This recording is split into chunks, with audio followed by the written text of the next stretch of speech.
Thomas and Timothy, written by Richard Jordon. The engines sat in the sheds one morning as their crews walked around them, preparing them for the day's work. To pass the time, Gordon was, as usual, boasting about himself to the others.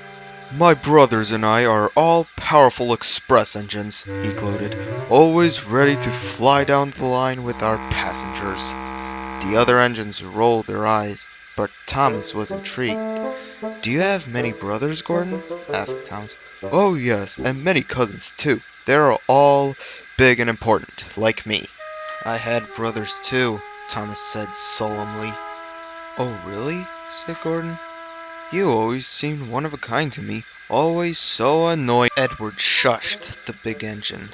"Go on, Thomas," Edward smiled. "Well, I had 9 to be exact, but they are all gone now." "What happened to them?" asked Edward. "Retired or put out of service. I'm afraid that most of them have been scrapped by now." "Oh my!" exclaimed Henry. "We are sorry, Thomas. We didn't know." "We've all had brothers sent for scrap," Edward added. "It's a horrifying thing to think about.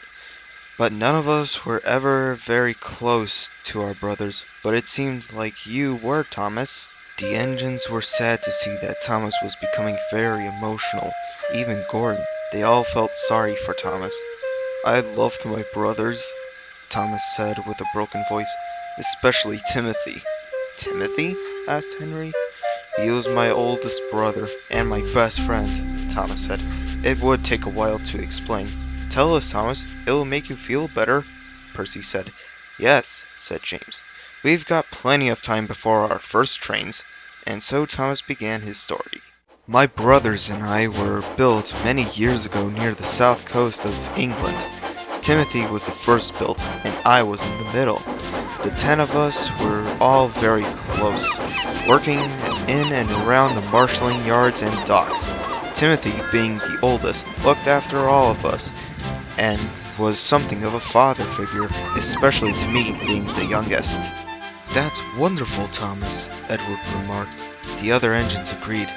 "Yes, Timothy was a wonderful brother. One day, one of the bigger engines was making fun of me after I foolishly derailed a truck without waiting for the points to be changed. Timothy was furious, and went buffer to buffer with the engine, telling him how awful he was to be making fun of a smaller engines. "Without engines like Thomas, you might not ever have coal for your tender and water for your tanks," he said. The big engine got the message, and left me alone after that. Timothy was very persuasive. "Sounds like we could have used him around here," Percy chuckled, motioning to Gordon. "He and I spent many nights talking about, well, everything. From coaches to the stars in the sky. Timothy always took time to talk to me. No question was ever too stupid, and he always had a word of advice for me. You remind me a lot of myself when I was your age. Always ready for anything, but never be afraid to be yourself, Thomas, and always take opportunities when they are presented to you." One day my crew and I were informed that I had been bought by a faraway railway. It turned out later that this had been from Sir Topham Hatt. I didn't want to leave England, but Timothy reassured me and said, "You're growing up to be a fine tank engine. It's time for you to go off on your own and show them what us E2s can do." Thomas paused. He found it hard to speak, thinking about how bittersweet his departure was. The engines were respectfully silent as Thomas gathered his strength to continue again. "I arrived to the island of Sodor, and my driver and fireman found that they really liked the people here, and both were soon married.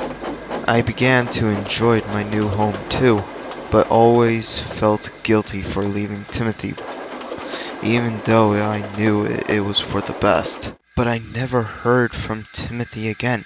No matter how many letters my driver sent, we never got a reply."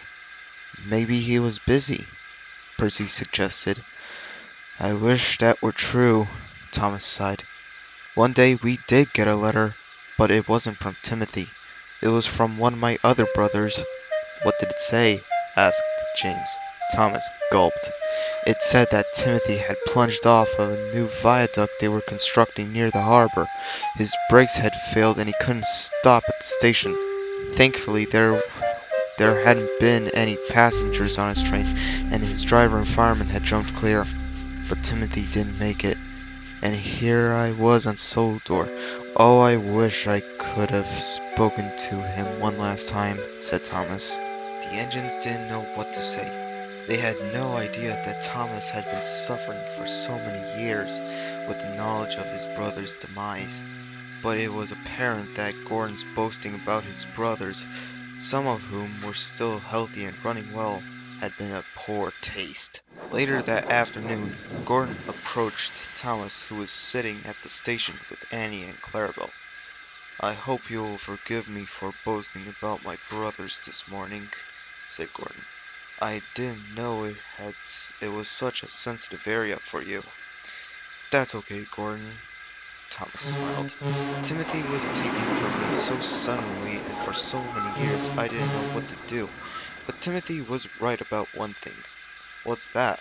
asked Gordon. "He was right when he said that I should take opportunities when they are presented to me. Though I left him in England, I will never regret coming here and meeting you all. And we're glad to have you here too. We will always look out for you." Thomas simply beamed. Though he didn't have his big brother anymore, he had a lot of peace in knowing that he had family here on Sodor too.